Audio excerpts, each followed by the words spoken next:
We are back and ready for match number 4 of the Hearthstone Global Games we've got coming up today. It is going to be Greece versus Hong Kong, and this is going to be another important one, similar to the match you and Saul just cast. This one is a pretty much win-in match for these players and these teams. Bit of a huge one here. It's a tense moment for these teams. So Greece started off 0-2, then I started casting them, and they won 2 in a row.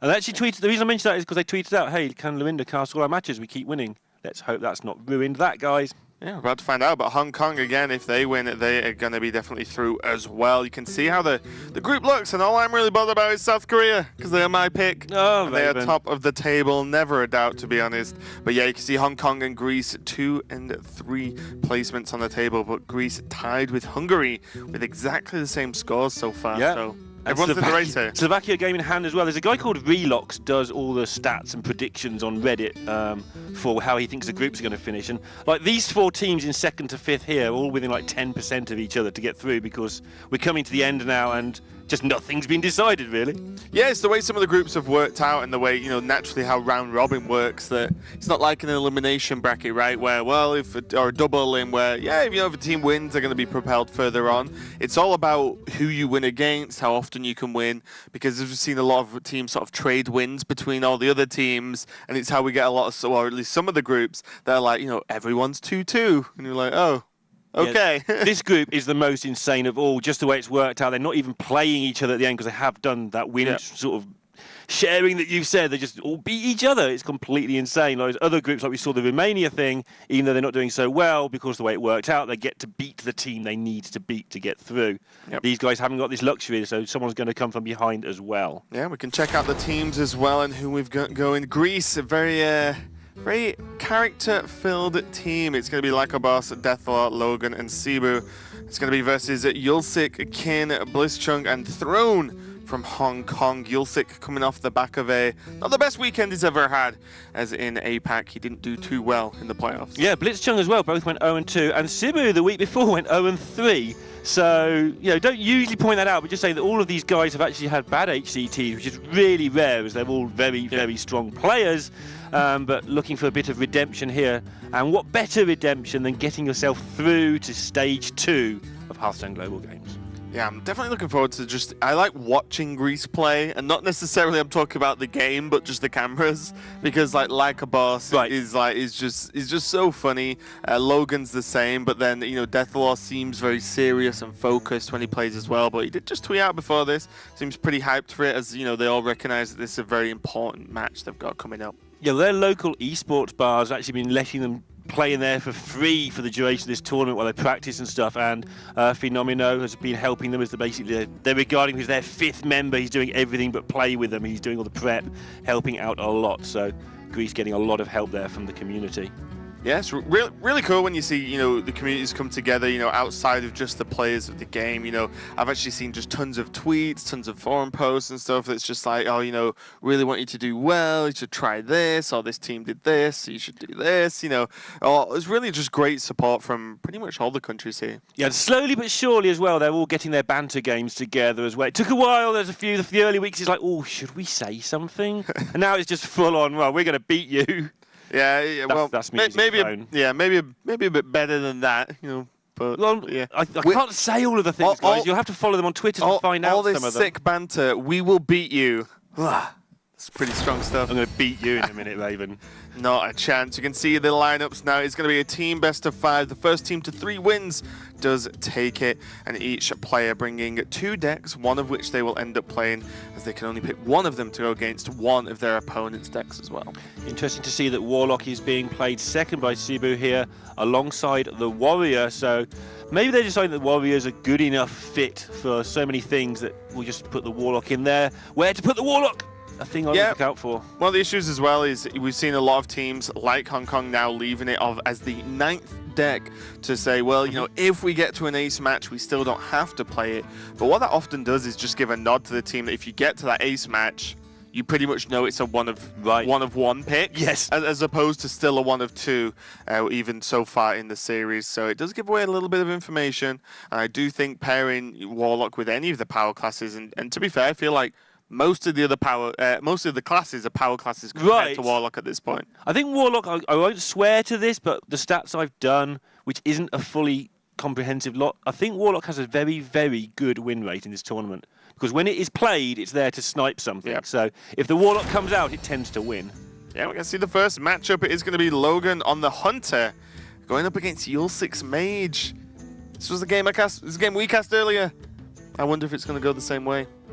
Yulsik is 3-0 with Mage. Oh, sorry, not Yulsik, but Hong Kong are 3-0 with Mage in this tournament so far. But we saw what happened earlier when it comes up against the Hunter. Yeah, do too well. Yeah, it's a huge problem for the Mage, I feel, just because that hero power is just relentless more than anything. And Mage often, depending on the build, of course, doesn't really have a great way to deal with the level of early pressure that Hunter actually can put on.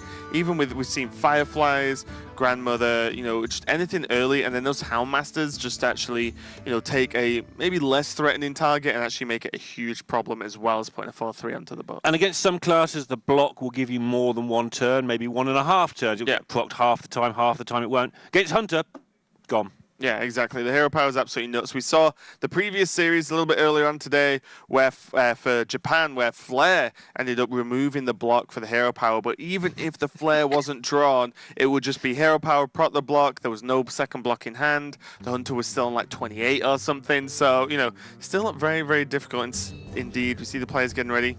Logan in his green room. Just laughing, sorry, at the look on Janetsky's face when that flare came up. Still just him, okay, I think I'm not just dead, I'm super dead.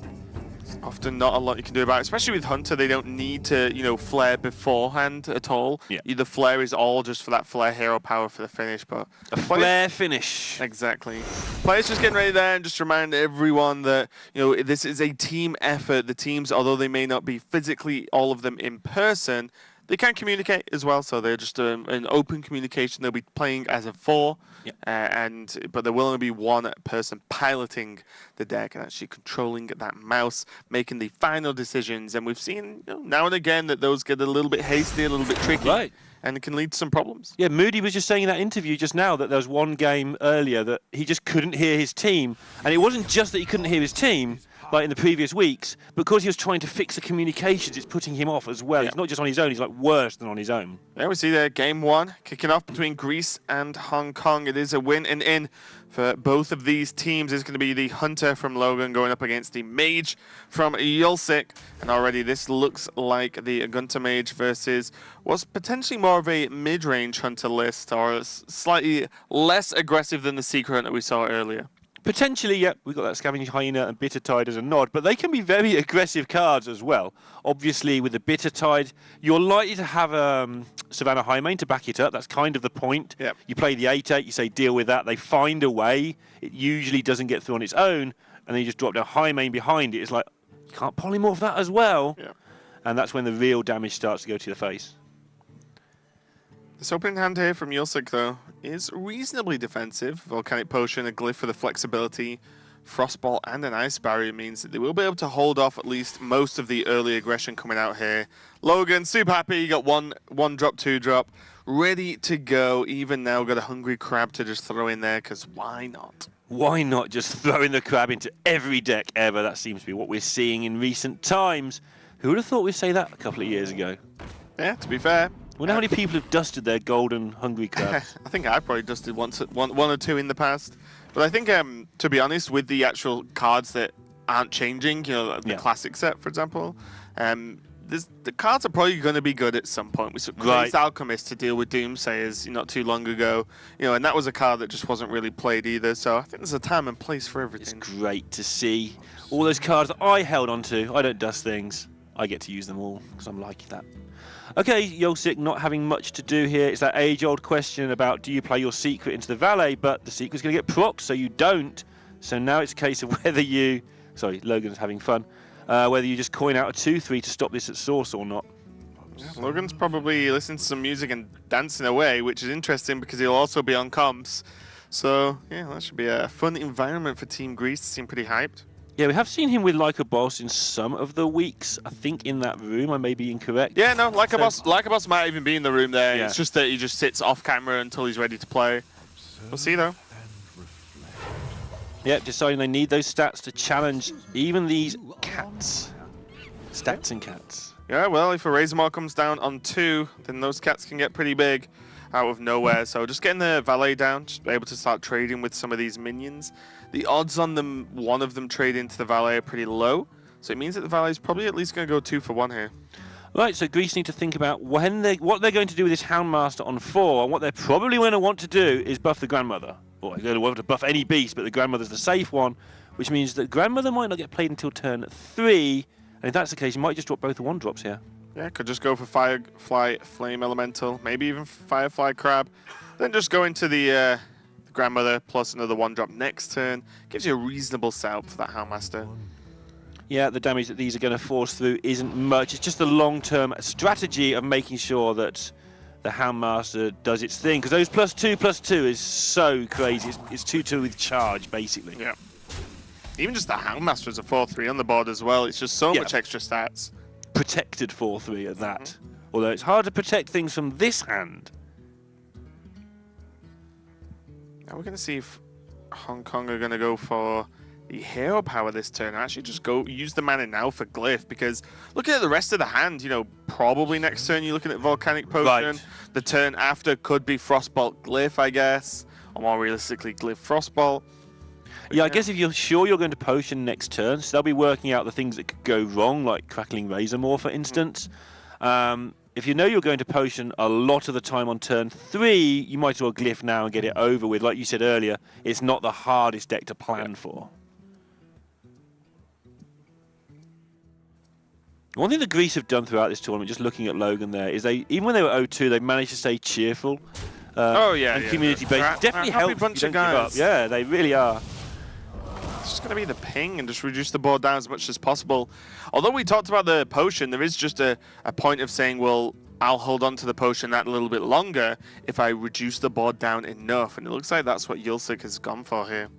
It might be a good job that they did as well, because if this comes up with Misha or with Leok, then the potion would have been very ineffective. And it could well be a factor in there. In what they were thinking is that Animal Companion just ruins us if we go too all in on that potion. Yeah, if it was Misha, though, it would require the trade from the 2 minions on the board. Otherwise, the Valet could just trade into Misha with the potion anyway. You don't mind that, though. 4/4 versus nothing. 4 is a funny shape for Mage to deal with. Yeah, that's true. It's a little bit riskier, though. Yeah, they don't want to roll Huffer here, which is strange, because that's not normally what hunters are saying. That's become more of a thing, though, hasn't it? Like, Huffer's not the thing you used to always want Huffer. Yeah. And now it's not often the best one at all. It's just because there's more, like, lower quality, low minions to use, you know. Normally when you were going along the lines of, oh, Mad Scientist, you know, or Undertaker Mad Scientist, well, yeah, you want a Huffer because your board's just big anyway. Choosing not to trade in there, so they are going to get this potion off to clear the board. And I'm not sure. I think that could have been accounted for. Potion is not a rare card in Mage at the moment. No, that's true. There's a lot of these lists actually running 2-ofs as well. But look at this way they're going to repopulate. Now the potion is gone. They are just going to be able to put 3 more minions back down. 4 if you count the cat as double. And Houndmaster is going to be good for turn 5 anyway. Yeah, frustration with Houndmaster on 5. You can't weave that hero power in, but still it's putting a lot of pressure on the board here. We'll have to see how Yulsik decides to respond. Might have to be a Glyph into another AoE effect. Not quite the stomping that the previous game was with the Grandmothers and the double Houndmaster, but we're going to see again, Grandmother's almost going to guarantee that Houndmaster gets a target for the second match in a row that you and I have cast. None of these options feel good. They don't, but you're not dying anytime soon, so you've got options, so that's something. And like you say, it might be time for an Ice Barrier here, probably just with a Mana Worm, and miss out on the ping. Like, the Ice Barrier is going to get progressively worse as this game goes on. Yeah. Whereas if you use it now, at least it buys you a turn. If you use it when there's high mains and Hydras and goodness knows what else on the board, it's going to buy you nothing apart from you die. Yeah, one of the problems is, what does the health buy you right now anyway? There's not that much damage on board anyway. So you probably want to use your mana to do something else other than that. I mean, this is still a rough pick. Imagine they take the Polymorph ready for high main for later. Just have it in their back pocket, yeah, so they know it's that cheap high main enough to get value, right? to be honest, even if Houndmaster comes down on this Grandmother, maybe you even polymorph that, depending on what the board looks like. Interesting, they favoured the ping over the Mana Worm there. The Mana Worm would have forced Grease to have the Houndmaster, or decent, a weapon, whereas this way means the Mana Worm isn't doing a great deal. But of course, it does mean you get more value out your ping because you get another ping again next turn, and then who knows, maybe your Mana Worm survives. Yeah, and that Mana Worm just wouldn't do much to this board. I think Yulsik's trying to wait till he can clear the board and then use Mana Worm just to leverage it and get it ahead there. Interesting, they're going to buff the Grandmother, not the Crab. The downside of this is it can be polymorphed, although you don't want it polymorphed because of your hand, but you are setting up a high main for later if this gets polymorphed. Yeah, I do wonder if the Crab's just a better target, to be honest. Just spreading the health around, I guess. Making less ping targets. Yeah, it's really awkward against Mage because it depends which card you feel is most important to play around. And on this case, like you say, they're spreading that health around everywhere. So now Frostbot can clear up the Houndmaster pretty easily. Can even drop Mana Worm and combine a ping to kill off the cat. He's going to go for the polymorph this turn, okay. Yeah, they get to Frostbot the Houndmaster as well because of the fact that polymorph costs 2. And yeah, this challenges the board pretty nicely. And Grease is going to need to pick up something handy here. I mean, the good news when you're playing Hunter is half your deck is something handy. Yeah, that's true. The problem is it good enough? Like, even Grandmother at this point is pretty low value. Not only the mid-range minions, but Hero Power every turn is going to help get a little bit closer. And Logan just going to ignore the Mana Worm. And this is just leveraging the fact that Logan just has more minions on board. This Mana Worm needs to trade because Yulsik's pressured so much. Can only ever hit one minion. You know what? If it's killing a 1-2 as a 4-3 Mana Worm, you're like, you know what? Great. As the Hunter, you'll take that every day. Yeah, it might as well be just a 2-3 Mana Worm right now for the foreseeable future. Its job is just to eat through these mini minions. All right, that's 5 more damage coming up at some point. This is the thing with Hunter, right? Especially when it's mid-range like this. Every time someone looks like they stabilize, you press the hero power button, you play another minion, and suddenly it's all back on again. Yeah. And they're under no immediate threat of dying, and Yulsik's under no, and he's just in no position to put damage into their face. Logan should get time to draw the Bitter Tide and the high mains, if there are high mains. Yeah. At this rate. Yeah, he needs to draw it soon, though, I think. Yeah, 2 or 3 turns at most. Probably next turn will be obviously incredibly handy. Yeah, another reason for leaving this Mana Worm up as well is that it can't actually kill itself off. Right. Which means that Unleashed Hounds is just going to get more value. Archanology just being picked up. Don't even know if there are any secrets left in the deck. Yeah, there might be one counter spell. Sometimes with a barrier as well. That in. Yeah, I've seen people throwing one counter spell with a barrier now. 4 secrets. It's nuts. I can't remember who it was. It was somebody responding to George C. the other day. Actually threw in one counter spell in the deck. I can't remember who it was. Okay. Sorry to somebody who's probably watching this broadcast. I forgot who you were. Hope it's not my mum. There must be a way. Oh, it was Astro, wasn't it? Yeah, it was. I think it was Astro. Nice save. I'm pretty sure it was. We got to see Fountain's Portal on a sheep. Yeah, we are. Into White Eyes. Okay, well, that's a good one. Logan has an answer for it in the form of that kill command just to get rid, but yeah, that is that's nuts. First Violence Portal on a sheep into a White Eyes against Hunter. That's nuts. But not only is that 5 damage that's not going face, that's 10 damage that can just basically win the game if the second half comes out later on. Yep. Storm Elemental or whatever. The amount of times I've been in this position as Logan, and then they just draw the Storm Guardian off the top like this next turn, it hurts me. I feel like it happens more often than it should. You would feel that, Raven. You're a Hunter fanboy. Told you. That should happen one time in 20 or so. It's way more than that. Someone get me the numbers. I said Storm Guardian off the top, the turn you kill it. I feel like that's like hidden text. It's invisible text that's on the card. All right.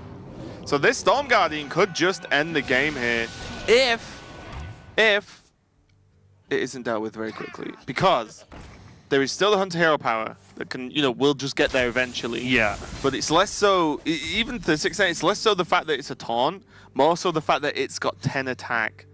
So you can do 12 this turn, could do 18, 19 with ping. Yeah, I mean, 2 10s and 6 is just 26. Yep. That's how it works when you're on 25. The only question they've got now is, do they even need to Volcanic Potion? They don't, but they could bump into the rat now and just kill everything off and still have a 10-8 Stormguard. Probably should, right? I feel like that's how you lose. They will be a little bit scared of, say, Deadly Shot. Yeah, but are you more scared of second kill command or deadly shot? Sure. So I'll be more worried about the kill command. Yeah, I agree. Your opponent's got one draw to make this happen. If not, Hong Kong are going to get a very strange victory off the back of a Shaman taunt. Yeah, it didn't look like... Greece never got rolling, but it never looked like their hand was particularly bad. Poison? +3 health, didn't go for the taunt. And that is going to be the game. Off the back of the Storm Warden, off the top, straight after White Eyes died. I called it. Was always going to happen because it always happens to me on ladder. And that is it. And Hong Kong go 1-0 up versus Greece. What a game. What a game indeed. Any game where Raven calls the card must be a good one. Yeah, and it was a strange one as well because Logan looked to be in such a strong position throughout most of that game. All the removal was, well, all the burn was used as removal. Yulsik was running a little bit dry on cards, double ice block in hand, meant that the Arcanologist wasn't that effective. But then the ice blocks only delay by 1 turn against Hunter at most.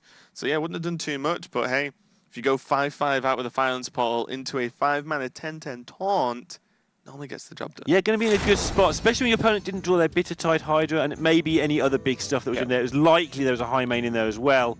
But they did choose to mulligan it away. They didn't want it. Yeah, next game we've got coming up is going to be Cebu versus Blitzchung. It's going to be a Warrior versus Druid. We've seen a lot of Pirate Warrior today. And even a lot of aggro Druid as well. I mean, you didn't cast Jade Druid then, right? No, I was watching most of it. It was aggro and aggro again. And it's always, this matchup seems to come up a lot because it's just the guessing game matchup. It's both sides like, this is our best deck, this is our best deck. If you've got the one it doesn't match up with, so be it. It's a problem. Yeah, so be it. We just play our best deck and hope it's the right one. Yeah, well, we'll see what decks they are going to be once the players get ready and go in. But yeah, just to remind you guys, everything on the line here, it is going to be a win-in situation for both of these teams, Greece and Hong Kong. Whichever team takes the win are going to be qualified into that stage 2. Yeah, and getting to that stage 2, as Sottle pointed out earlier, it's complete reset. Doesn't matter how you get there, just get there, then you start again. It's going to be groups of 4 teams, going to be all play all again, and then we're going to whittle those down to 16. And then it gets bloody. Yeah, the only impact the first stage has is seeding out of groups, because the groups are seeded. Tell that to UK. Tell that to George C. I will. Is that the seeding, you know, if you finish first, you'll be going in a weaker group on paper going into stage number 2. So it is definitely worthwhile trying to finish as high as possible on that table. But realistically, you just want to make it through to the next stage to be one of those top 3 spots. Move on to the next stage. That's a 3-week round. Then into an elimination match or elimination matches in a single elimination tournament. Yeah, and something that wasn't so obvious when the tournament was announced is it's an incredibly skillful meta now. We're seeing all the best players go through an HCT. We're seeing, you know, the top 16 for HCT this time around is absolutely crazy. Yeah. And when it was announced, it's like, seeding probably won't matter that much. You know, 4-1, 3-2, you know, a little bit of variance because of the game. The best teams are just winning all the groups. Yeah. You want to avoid that bad seeding because, you know, there's Ukraine, there's the USA, there's all these top teams are just winning their groups because the meta is so skillful right now. Yeah, it's crazy. And we're on to game number 2. It's going to be the Pirate Warrior from Cebu and the Jade Druid from Blitzchung. Jade Druid believed to be slightly favored in this matchup, although Pirate Warrior can always just make it happen. Yeah, I'm a big fan of Jade in this matchup, but with Captain in the opposing hand as one of the cards, for instance, the other one being the Dread Corsair that comes down for 0 a lot of the time, War Axe in hand, Greece will definitely fancy their chances here. The question is, do they keep the Captain because they don't know what Druid they're up against? I think they do anyway. Yeah, I think the War Axe makes it much more viable. You can throw Mortal Strike, you can probably even throw Deckhand.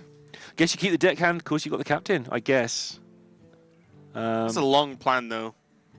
What, turn 1 Deckhand, turn 2 Captain?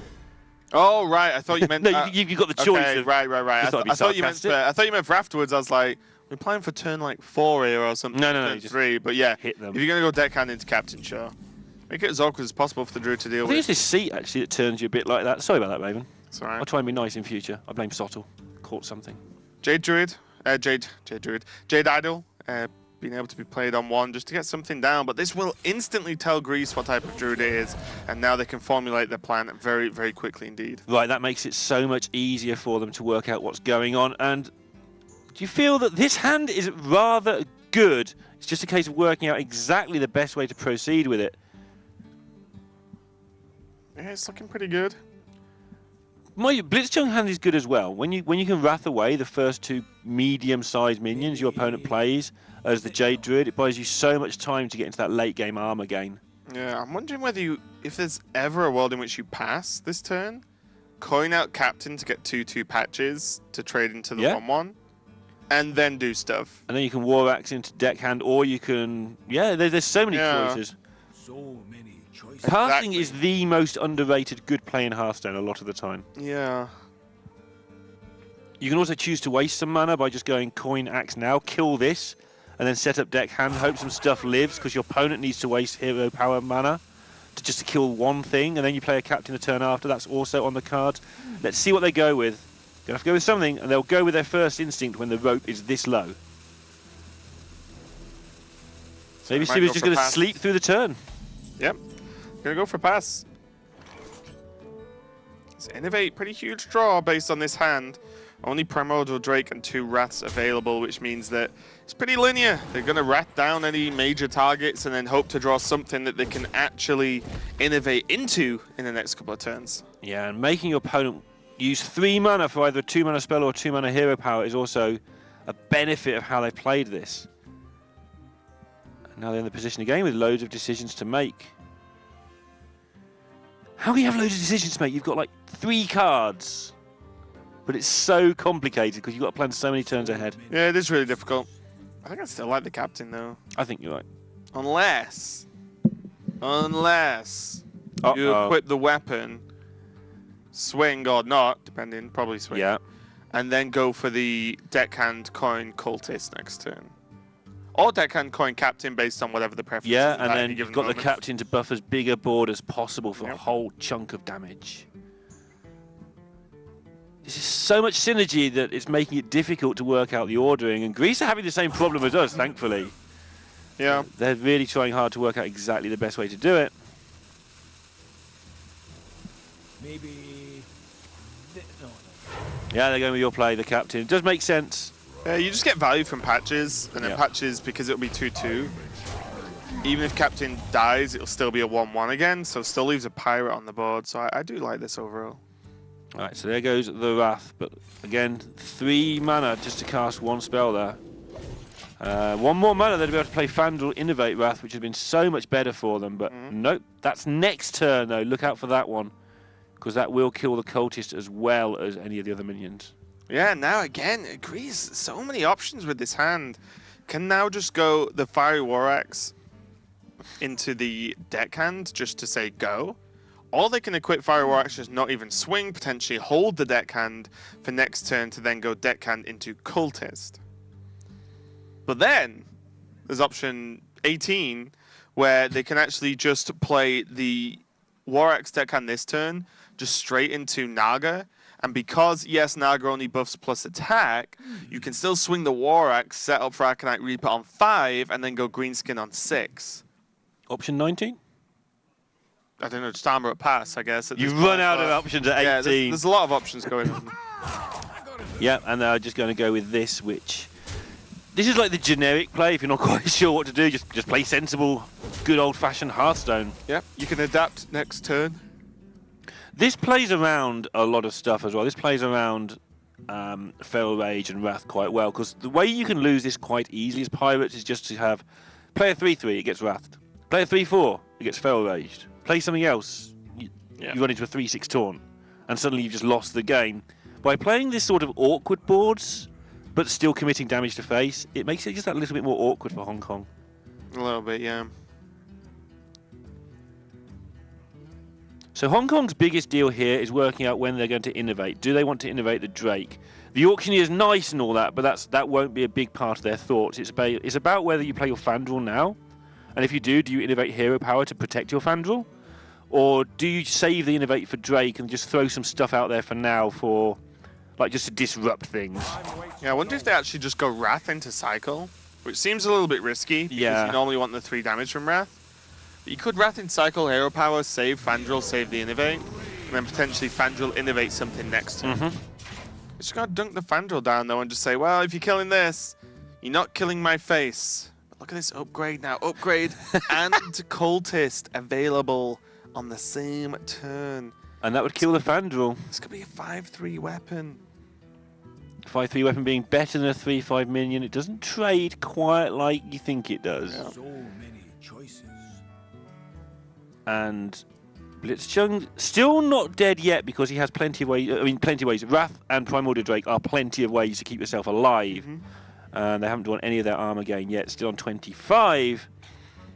But Greece have plenty of ways to keep that damage coming. It's only turn 4, and the number of decisions that have been made, I think it was 18 at last count, have made it seem like it's like turn 7 or something. Yeah, it's just all...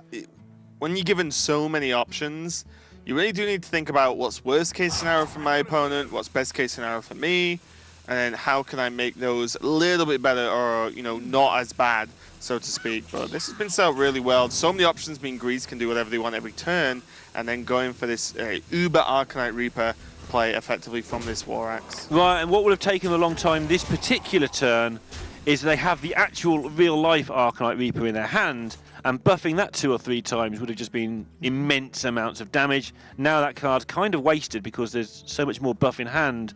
It's unlikely the Arcanite Reaper's going to come down any time this side of Christmas. Yeah, the only time it's not is the Arcanite Reaper is still a safety buffer against ooze and weapon removal. Yep.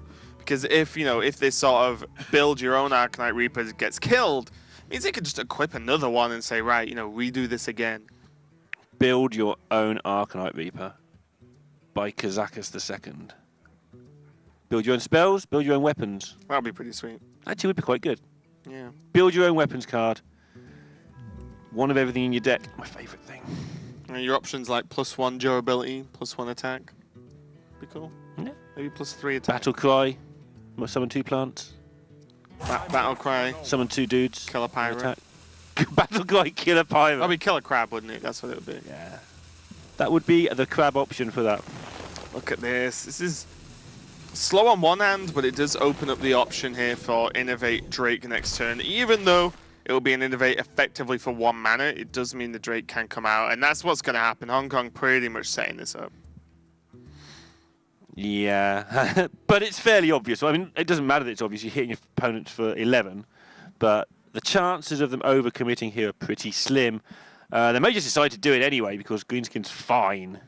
He survived all this stuff. So Yeah, who cares? Well, to be fair, if they have the read, they greenskin this turn, and because of John Spellbreaker now, Yeah, they it's just just sell lethal, yeah. Actually, that's perfect. Yeah, play Greenskin, hit face, Spellbreaker, hit face again. Well, you know it's not swipe, right? Yeah. Like, if it was swipe, they would have swiped. Yep. Because that cleared the board, and they would have not took the extra, 6 damage? They see the lines. Yep, I like it. Just set up lethal even if there's a big taunt down, you have the Spellbreaker.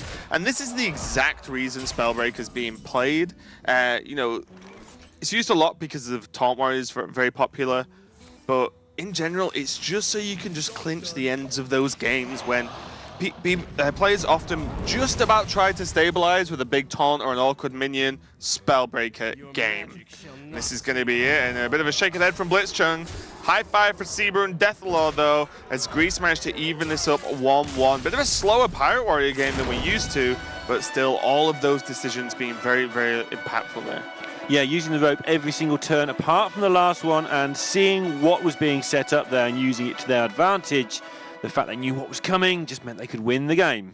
Yeah, it's just the power of Spellbreaker, to be honest. It's the reason why there's just that 1 slot goes to Spellbreaker, just to say, you know what, with all the, you know, Spite Ridge Steed is the main culprit, but even, you know, Tyrion, Tarim, and then taunts from other classes as well. Behemoth even. Yeah, just an absolute nightmare, but just means you can just ignore them and keep going face. But those chaining the weapon upgrade effects from upgrade to cultist to greenskin was absolutely huge there. That War Axe did an obscene amount of damage. Yeah, it was important that they didn't get greedy with their Arcanite Reaper there. They just like, let's make our own. We'll just a backup plan, right? So what? Yeah, we just get rid of the one in our hand. We don't really need it. What we need is the tempo. Let's get that tempo, and that set them up for that turn 7 win. Yep, next game is going to be Deathlore versus Throne. We did just catch glimpses of Deathlore sat next to Cebu, so they are in the same room, and it is going to be a Shaman mirror. And I'd be hard-pressed to imagine them both not bringing these kinds of Evolve or even like Bloodlust token Shaman doesn't have to have Evolve in it. It seems like the most common list recently with players, you know, RDU kind of ran something like that. Yep. When he played and qualified for championships, we saw many players bring it for Asia Pacific as well, and it performed very well for those players such as Kranich. So again, to me, this list is more interesting and a little bit stronger overall than the Spirit Echo Shaman list we saw a lot of in the past. Yeah, I've just realised it's June the 6th today. Means we're 2 months into this expansion, and every week we say, oh, this is the deck that's being played this week, and it's different every week. It really is. It really is. 2 Everything months. moves around. There was even lists now that, you know, you mentioned George C earlier. George C was playing a deck that was like half Gunter Mage, half Freeze Mage, which was hilarious as well. It's just everything that keeps changing, and even just the amount of tech choices available to us means that we can just tweak decks based on what the meta looks like anyway. But we are going to get into this. This is like very similar. I thought that was the double spectating the same hand bug for a second there, but it is not. They are both have patches in opening hand, both have Evolve, but one player's got 4 cards, the other one's got 3, so we know it's all fair and square. Yeah, Throne's hand is also insanely good. Just with the Primal Fin and the Flame Tongue, you're going to get so much work done on the second turn, whereas Greece are going to have to throw everything away and hope to pick up something decent. Yeah, the fear for Hong Kong is they need to make sure they get ahead fast enough, because they have the 2 special effect totems, but is that going to be better than going, you know, like Firefly? If Greece goes like Firefly first, then they have Flame Tongue, they kind of get the advantage in terms of attacking. Just a reminder to people who might be watching, like tuning in and out of Hearthstone, not watch it every week, you can no longer see how many cards your opponent has mulliganed, been the case for some time, until you do your own mulligan. So in the olden days, they said, oh, they mulliganed 3, we'll take the chance. Yeah. But here, they don't know they mulliganed 3 until they do theirs, so taking the chance is less likely. Jade Claw's very, very nice here.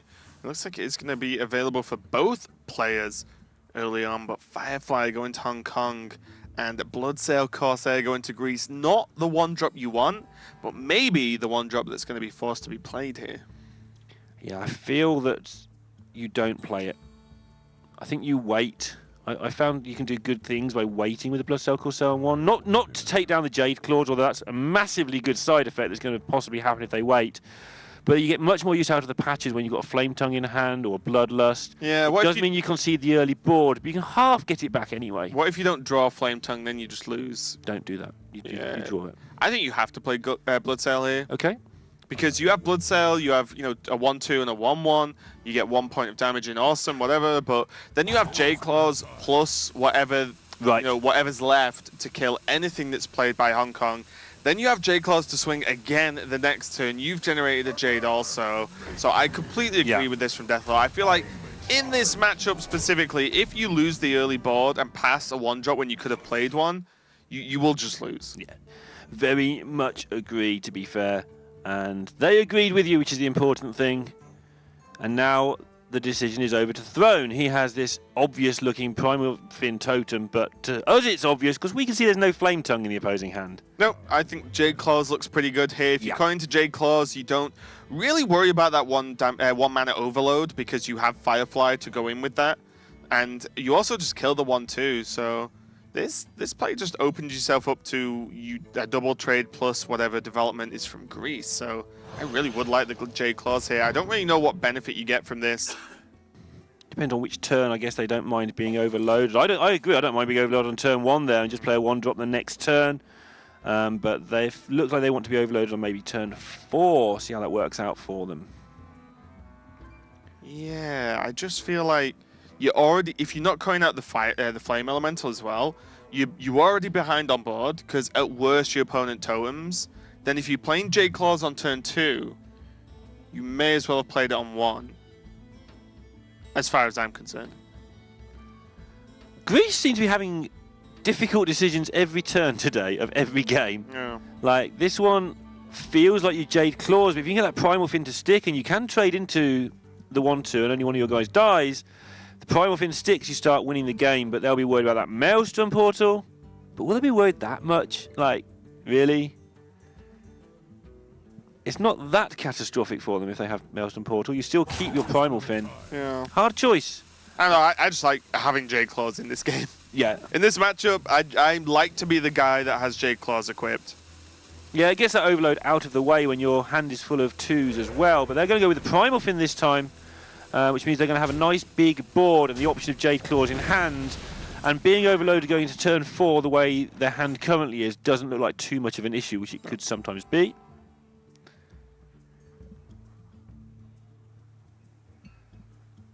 This is one of those turns where the first thing that hits you is, oh, I can devolve here, and then you realise what you're doing. Yeah. Like, really? Oh, I can, but do I really want to? Just to get rid of a 0-3 effectively? I just have to be a Maelstrom Portal. Yeah, it might well be. Or maybe Jade Claws into Maelstrom Portal next turn. You can Jade Claws coin out the 1-2. So you have a 1-1 and a 1-2 on the board. Right. Yeah, the Murlocs being summoned by the Primal Fin aren't going to be bigger than 1 health anytime soon, so looking after that Maelstrom Portal, I like the Jade Claws.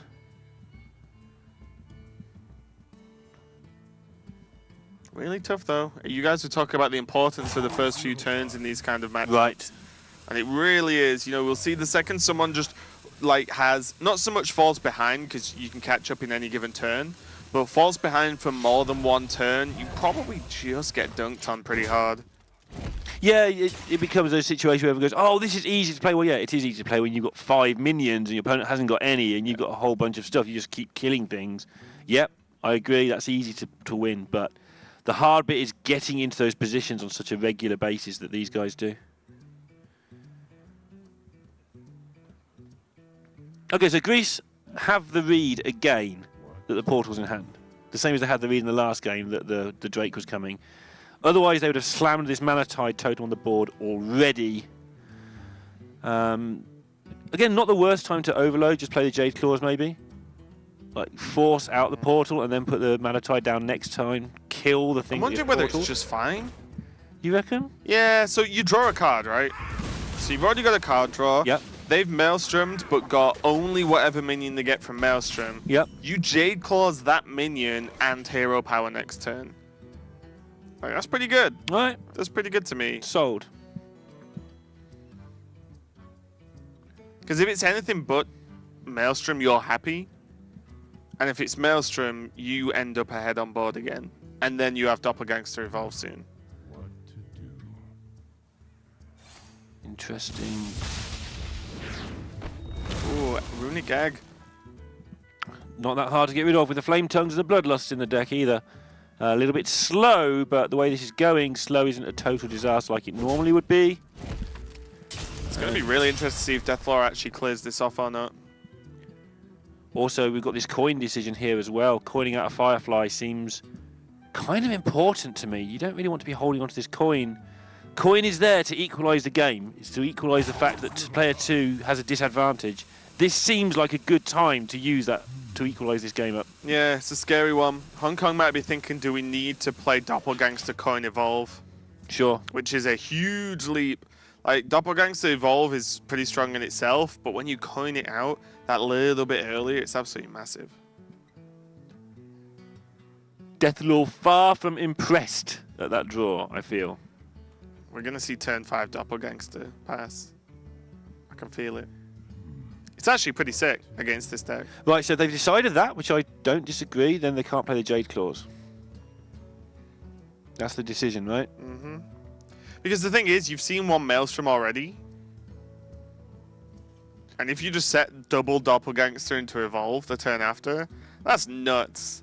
It's an average of 60 stats, I guess. Wow. 230s. Yeah, That's a lot of stats. it is.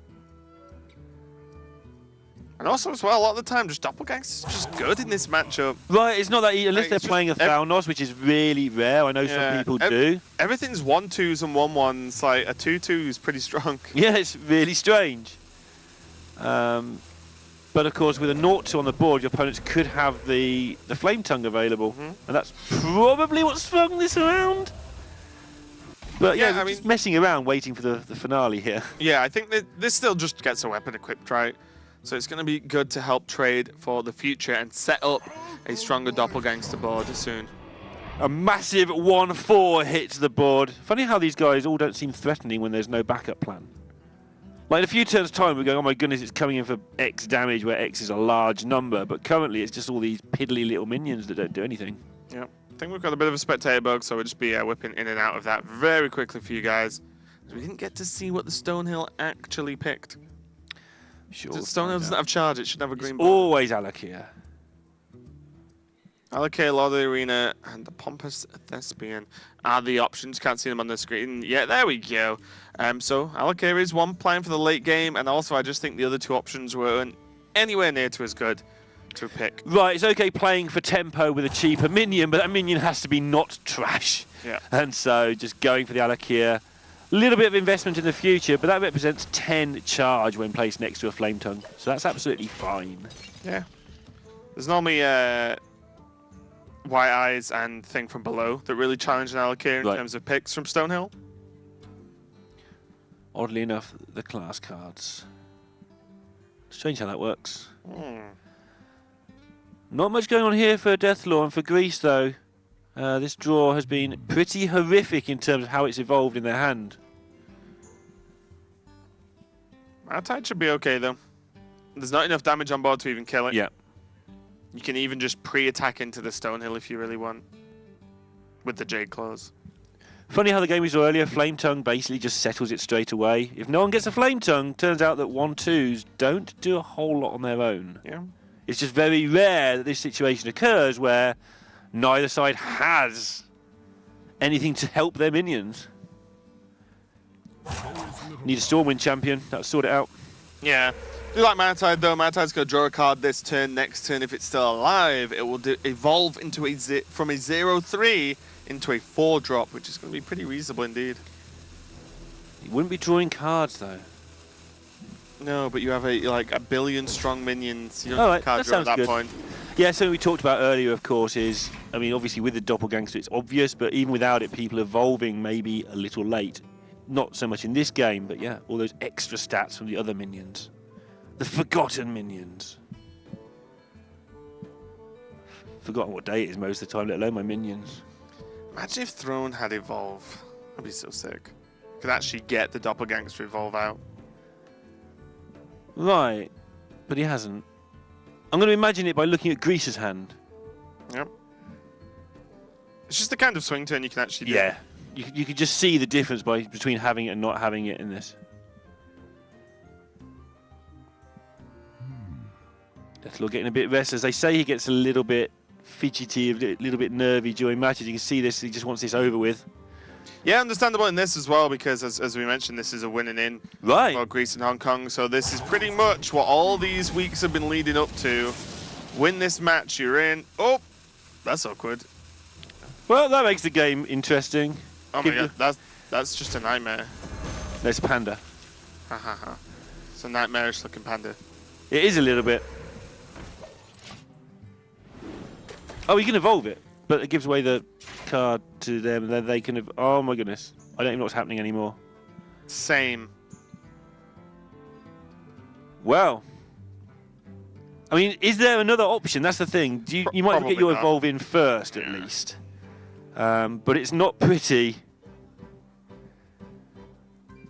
Yeah, I read that. He says anything but Law Walker Cho, and there's some other words in the middle, and we would have been good. Yeah. You probably do just evolve. The frustration is Deathlaw's probably got to read that their opponent doesn't have evolve because he left a Stonehill at a 1/1 with multiple minions on the board. Like, you'd just evolve that turn. I'm pretty sure you would. And he probably also has the read that there's a Doppelgangster there because the Doppelgangster and Coin have sat there forever. He's going to do it. Let's see what turns up. 30 points worth of stats.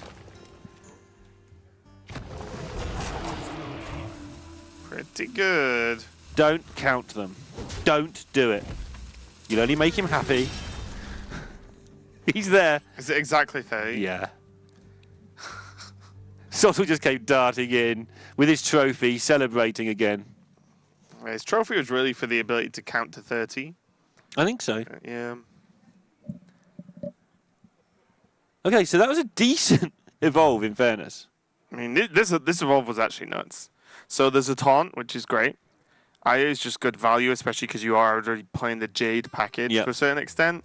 But then the Sabertooth Leaper and Hemet, that's just a lot of damage. Like, yeah, the stats are where you want them in this matchup. We've already discussed you can't do much damage. And also, even though Hong Kong are going to get to do the same thing, it's going to cost them a whole bunch of cards. They're going to lose their Mana Tide and their thing that gives them cards. Runic Egg. Runic Egg. Thanks, Raven. No problem. You need to kill off this Burn Bristle as well.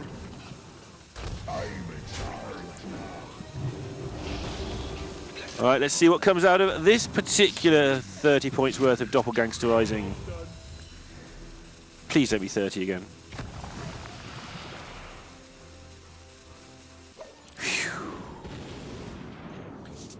Val Trafficker, though. Pretty good card. 6/6 going to create a demon every turn. But Deathlore can do it again. And there's no Lord Walker this time. What's even happening? So one thing they've got to do here, so the 6/6 into the 5/5, if they are going to do it again, seems fantastic. You get to heal it up effectively with the evolve. Do you trade off your 8/2 or do you evolve it again? Basically, they've got to work out what board they want to evolve and how many trades they want to make that evolve game-breaking, because it should be. If they trade correctly here, they should be in a position where Doppelgangs that evolve just wins them the game. I think for that reason, you trade in Aya first, because it doesn't cost you a minion. Yeah. It advances your Jade state without costing you anything on the board in terms of evolving. Yes, you turn from a 5 into a 2 or 3 drop, but... Yeah, so what Greece are going for is they're just going to maximize trades here and say, well, if we do this again, we're pretty sure you only had that one evolve, and we have the second Doppelgangster. So let's see what happens now. That's not too crazy, although Hogger is pretty good. Yeah, it looks decent there. It is amazing how often this is close to 30. I will give Sottle that. Yep. That's all he's getting. Now we're only one Bloodlust away from this game ending for either side. Mainly for Deathlore, though. Yeah, I mean, he's really close to just winning it with the stats, let alone with any buffs. In fact, I think he has currently got lethal, although obviously Hong Kong still have all their trades to make and taunts to put up and such like.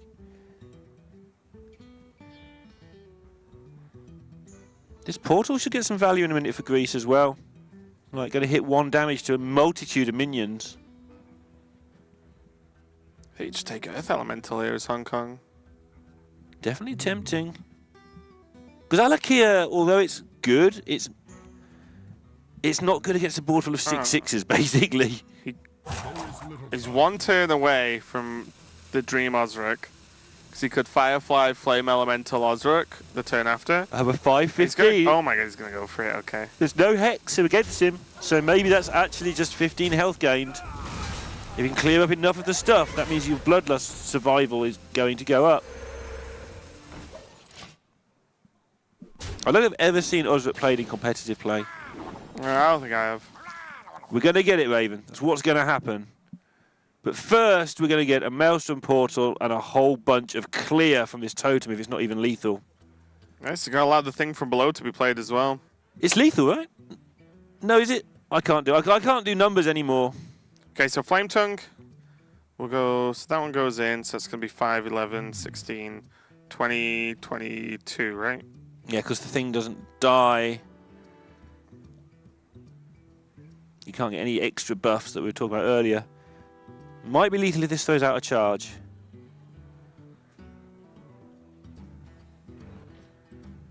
It won't be, right? Because nothing dies from a Flame Tongue trade. Of course, because it's in the wrong place.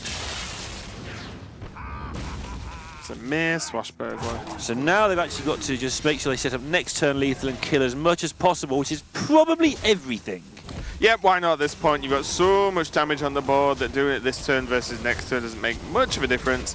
So you may as well just play it safe. You push 6 with the Infernal there.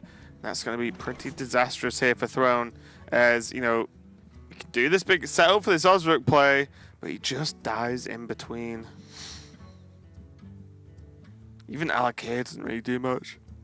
Yeah, Alakia is more of a win card than a saviour card. Yeah.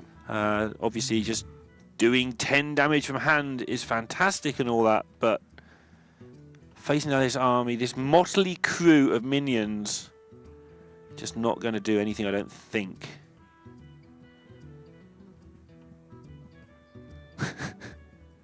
Just looking at Cruel. If only you did something else. If only you did something, yeah. 1 mana cheaper. Or if I had demons in my deck. Yeah, if only Cruel was a Twisting Nether. And he could have been. Can take out 2 minions here. 2 3/3s. Okay.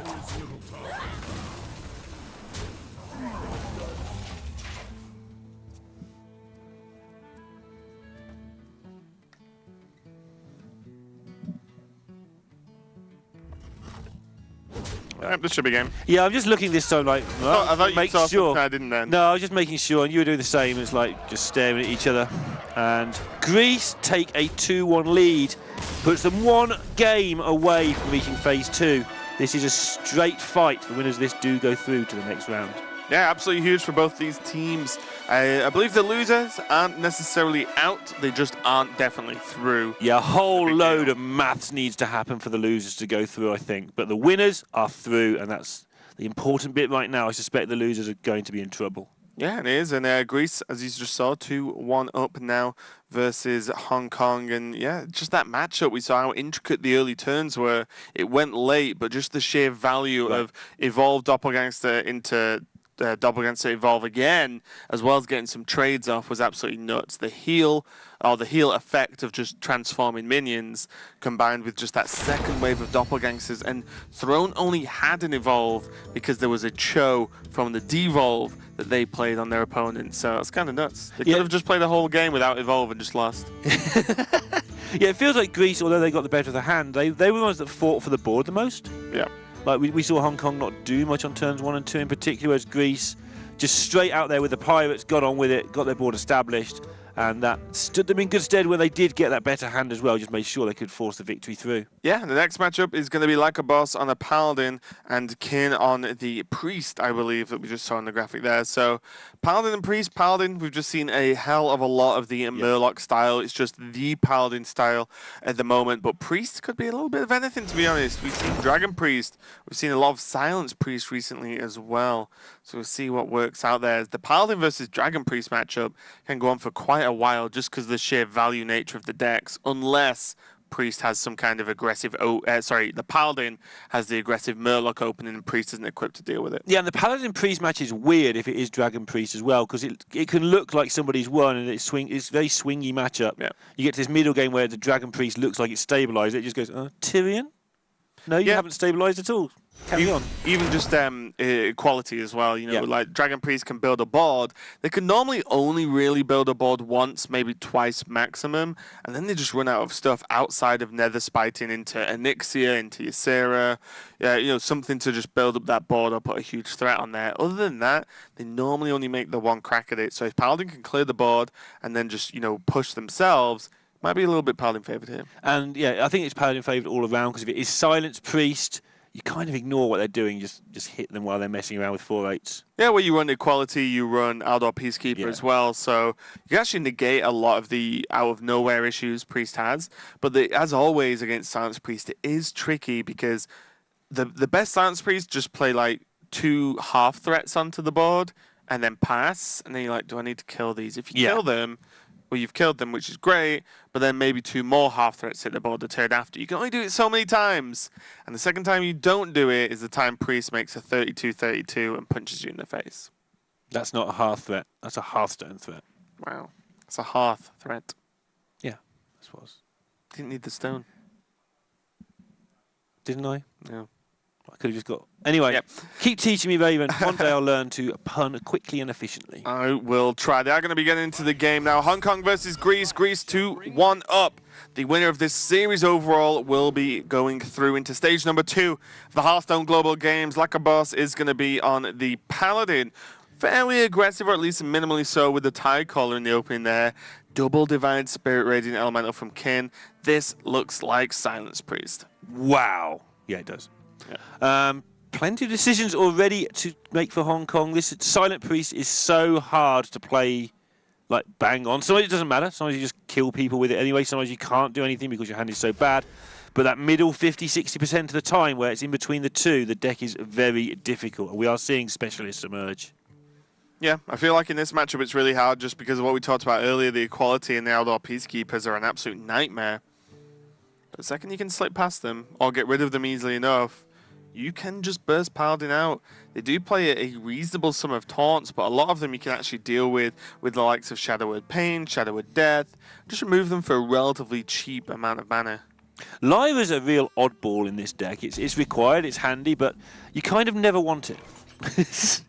You want it when you're just about to lose to turn a game around, but or you just want it when you've run out of cards, right? Yeah, to fill your hand back up, to do some stuff with, but you don't want it in your opening hand. The minion is pretty poor early in the game and is completely insane later in the game. Yeah, what I would say is I think Lyra is one of the cards that makes this deck really hard because we've seen so many people, if you imagine it akin to the Miracle Rogue Miracle turn of the gadget design into spell. Everyone's gotten very used to how to manage those spells. When do you backstab? When do you decide to prep? What do you need to do to fit in mana, etc. But no one's used to Lyra spell combos yet. So everyone, like, I mean, me and Soto cast a match of the weekend where it was just the rope was burning, it was spell, and then Forbidden Ritual right at the end. Not Forbidden Ritual, Forbidden Shaping, sorry, right at the end to make a Wisp. Or you can save it for next turn and play it for 9. Or they could have got an 8-drop the turn after, yeah. And it was just really interesting. It's like, is a random pre-spell better than a discoverable 8-drop? In a deck that needs big, healthy minions. It's really weird. Interesting. Yeah, and I've done that exact thing now you mentioned it. It's like, I just keep cycling. Exactly. Because in Miracle Rogue, very little goes wrong when you do that. Yep. Because you just draw more stuff. But in this deck, you can just draw garbage. And nearly every card that you get off Lyra does something at least reasonably okay. Meanwhile, what isn't okay here for Greece is this start. It's a little bit slow. Yeah, a bit slow, and they're lucky that Hong Kong haven't got a great start of their own. Hong Kong now have this perennial decision you make whether to use your silence or not. The purifiers are obviously easy, they do all the work themselves. Silence, you quite often have to think, well, probably want to do that. Get it moving, get the attacks in.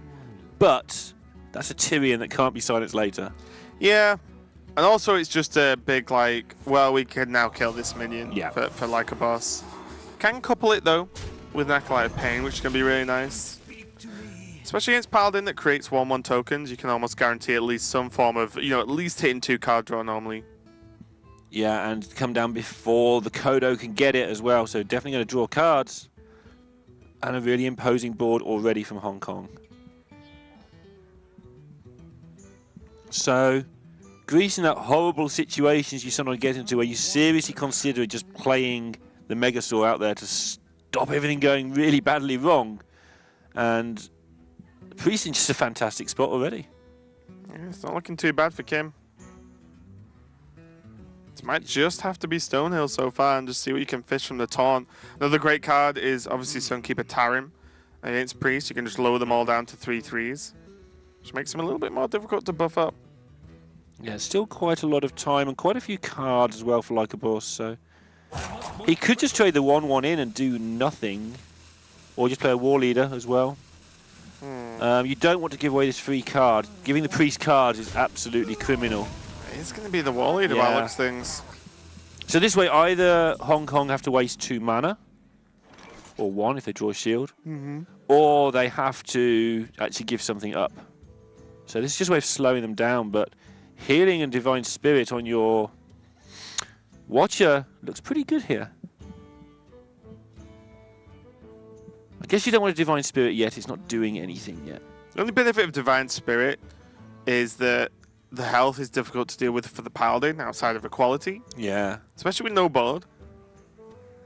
That means it's going to be just as easy to inner fire in a couple of turns as it is now. Yeah. So, it wouldn't be too bad. Might see the Power Word Shield cycle, though. Just to try and get more information. With like Shadow Visions in hand, you want as much information as possible about what you need. And this isn't just a combo deck. Yeah, the bit that everyone talks about is the 32-32 stuff you were talking about. Sometimes you just kill them. Yeah, that's true. Not so much in this particular matchup, because the Paladin has so much defenses going on, but sometimes you do just kill them. And they die from it. So King going halfway in between now. Powered shield on the Acolyte of Pain, a heal on the Watcher means he can clear the board and get a double draw from this Acolyte, so not too bad at all. I think your Consecration now, it's not often you can catch the Priest in an awkward spot, and this is definitely a Priest in an awkward spot. Consecration, make them play another minion. Yeah, I think so. You can Kodo quite a few of the Priest minions when they're played. You can't Kodo the silenceable ones, but then you've seen one silence go already. Have to take your chance they don't have everything. So if he doesn't do that, another option would be to coin out the Kodo. Doesn't seem too great. Play the Megasaur also doesn't seem great. Do nothing doesn't seem great. Sort of by elimination here, I'm coming down the side of the Consecration either way I look at it. Yeah, I'd have to agree. It's looking a little bit rough. Nothing stands out too far, though. Having Curator available means that there are some shenanigans that can happen a little bit later in the game. Yeah, they're going to put down the Inquisitor just to make sure something's going on. They've got the Kodo for sure next turn anyway. And now they can start making some Murlocs to try and get the Megasaur doing something. Meanwhile, Kin is just still getting that good stuff. Yeah, Humongous Razor Leaf. Means they can just drop it down, kind of forget about this turn, getting the double threat. Something I mentioned it right at the beginning, right? You just play 2 minions that are a pain. Like, well, what does Grease even do about this at this point? Go for the Megasaur into Poisonous to kill 1? A little bit ropey. Might have to be roping to find out what's going to happen. I mean, their plan last turn was going to be make some Murlocs get to turn 6 or 7 and get some Megasaurus going on, but bonus Tyrion.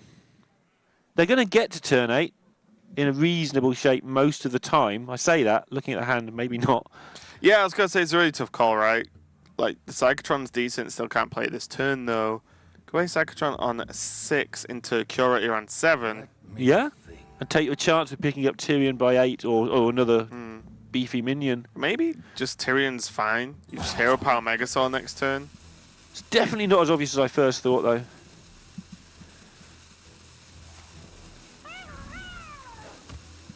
This could actually be crazy. If there's Hero Power Megasaur next turn, Megasaur hits 2 live Murlocs that can attack. Yep.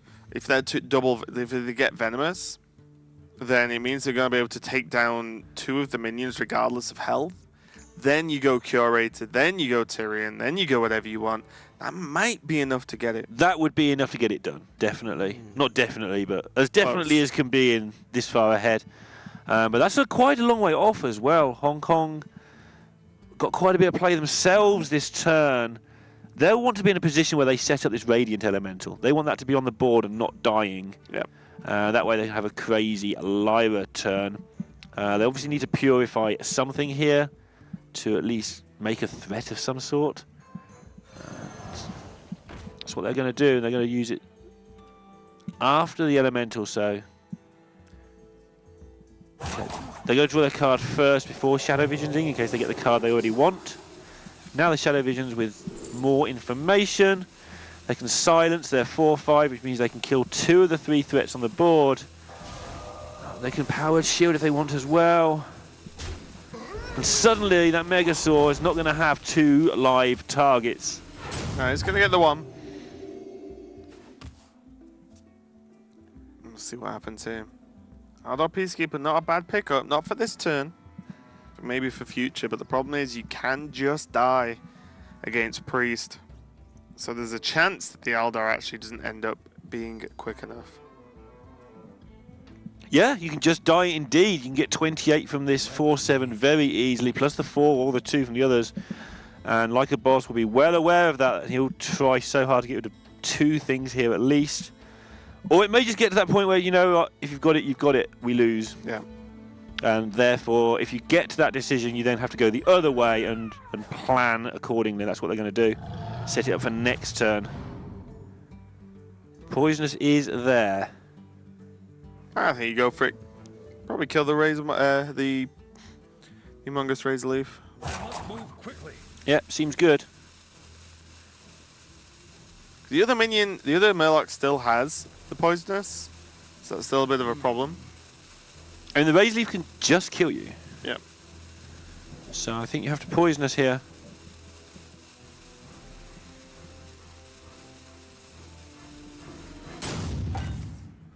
Wind Fury. That was auto-picked from the timeout.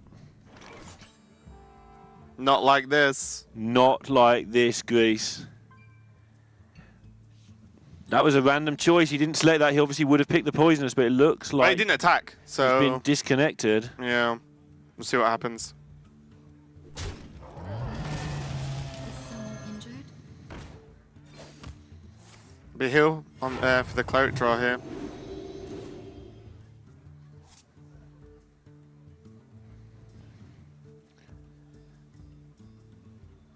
Okay. Obviously saving that power word shield. The reason they're not playing that is because they've been waiting to play Lyra with it, if possible. There's no lethal, so it looks like Kin is just going to set up a wide board. Yeah, already seen one consecrate, so the odds on there being big clears available are pretty low. This board is just ridiculous. It's a board of complete rubbish. So it looks like Greece have actually disconnected, so we'll be just checking on that and working out exactly what's going on as we have magical overlay there. So we'll see what's going on there as we see Greece's view. But it's not gonna be too good because, as we said, we saw the Megasaur actually only buff the Murlocs and pick a random option. There was the Wind Fury that was the last option. It just decided to choose it and not attack. So like our boss was disconnected. I believe that is going to be a loss for Greece. So it should be, as far as I'm aware, going 2-2. We will get that checked out, of course, and just confirm it for you guys. But that match was looking pretty grim anyway. Yes. There wasn't a great deal. Like, yes, there was Curator into Tyrion, but there was also just a hell of a lot of options from Hong Kong. There was still the Radiant Elemental on the board, the Acolyte of Pain with 1 to 2 draws at least. And then, Powered Shield, Shambler, Lyra as well. Silence effect to get rid of Exactly, Tyrion. It did look like Greece were probably going to lose that one anyway. 2-2, almost certainly now. One game of Hearthstone to see who goes to phase 2. Yeah, absolutely nuts. All this is coming down to just Hong Kong versus Greece for a spot in the stage 2 of the global games. Greece 2 now, Hong Kong 2. And yeah, that Priest and Paladin matchup is one of them to go. And I believe there's a few options for the next match, which should be the ace match from these players. Yeah, and don't forget that Greece got their Warlock out of the way earlier. Sibu played it with his Warrior, picked the Warrior, so the Warlock, regardless of the weakest class, out of the way. And Hong Kong have that Warlock in their options for the ace match. They can use it if they've got it teched up, especially something like that. But it's so much easier for Greece to get the read on what's going to happen than it is for Hong Kong at this point. Yeah, they'll just be able to effectively just cherry pick what deck they want to pick to go against whatever's not Warlock that's left in the ace match. I believe we do have the list here as well, so let me just check. Hong Kong will have Warlock, and which one haven't they played? It's Paladin, right? So they'll have Paladin. Yeah. And Greece will have Rogue, Shaman, or Druid. They played Shaman, so they'll have Rogue or Druid against Paladin or Warlock. Yeah. Not actually the best spot to be in, depending what the Druid is. No. So, yeah. So it looks like it's. I don't know. For me, I think I'd go for the Druid if it was me personally. It depends what the Druid is, of course. But yeah, I think I would go for the Druid. The Rogue can be a little bit risky.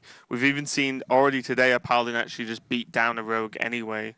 And Rogue can actually lose to Warlock as well. Yeah. Like, that is a thing you've got to factor in, is that we've seen once already one team just came along with Warlock with Dirty Rats, I believe. Yeah. And just beat Rogue with it. And that it was like the anti-Rogue Warlock list. It'll be interesting to see if we see that coming up.